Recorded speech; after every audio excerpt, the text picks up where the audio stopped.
থাকেন, যেখানে থাকেন ইনশাআল্লাহ। আর মজার স্মৃতি একটা বলি, হোসেন ভাইয়ের সাথে আমরা কালাভুনা খেতে যাই সব সময় মজা স্মৃতি।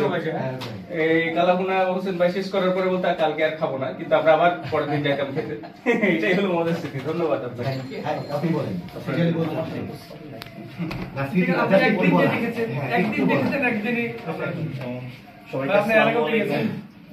হোসেন স্যারের সাথে আমার পরিচয় হয়েছিল স্যারের মাধ্যমে। উনি ওনার সাথে অল্প সময় আমার পরিচয়, অল্প সময় চলাফেরা। উনি একজন স্বতঃস্ফূর্ত মানুষ। আমি দোয়া করবো আল্লাহ যেন ওনাকে যেখানেই রাখে ভালো রাখে। এবং ওনার সাথে আমার প্রথম ভালো একটা স্মৃতি হচ্ছে, আমরা যেখানেই খেতে যেতাম সেখানেই ডায়লগ ছিল প্রচুর খেতে হবে। ওনার আল্লাহ ওনাকে সব সময় ভালো রাখুক। আপনার সাথে অনেক স্মৃতি আছে, আর মানুষের সাথে খাওয়া দাওয়া করেছেন একসাথে, তারপর ছেলে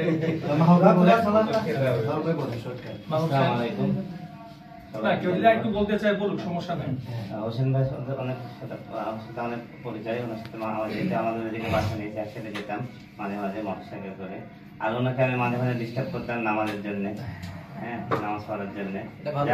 হ্যাঁ যেখানে যাচ্ছেন ভালো মতো থাকেন, নামাজটা পড়েন আর আমাদের জন্য দোয়া করেন। আর আমরা ভুল ভ্রান্তি করে থাকলে মাফ করে দেন। ভালো থাকেন, সুস্থ থাকেন। আসসালামু আলাইকুম হোসেন ভাই। আসসালামু আলাইকুম সবাইকে। হোসেন স্যারকে আমি স্যার বলে কথা বললে হোসেন স্যার সবসময় বলতেন, এই আপনি আমাকে স্যার বলেন কেন, আপনি আমাকে ভাই বলেন। হোসেন স্যার খুব অমায়িক, হোসেন ভাই খুব অমায়িক একজন মানুষ। ওনার মুখে আমি সবসময় হাসি দেখেছি, উনি হাসি ছাড়া কথাই বলতেন না। তো দোয়া করি হোসেন ভাই যেখানে থাকে সেখানে জানি আল্লাহ ওনাকে ভালো রাখেন, ওনাকে সফলতার সর্বোচ্চ সীমায় জানি আল্লাহ পৌঁছান। দোয়া করে আমি আমার কথা শেষ করছি।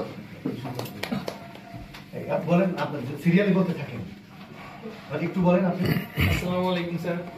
জি হোসেন স্যারের সাথে আমাকে ভিডিও করেন, বেশি দিনের সম্পর্ক না স্যারের সাথে, কিন্তু স্যারের হাসিটা অনেক সুন্দর। স্যার যখনই আমার স্যারের সাথে কথা বলি স্যার জি আপনার ফিউচার যাতে স্যার ভালো হয় এটাই কামনা করছি স্যার।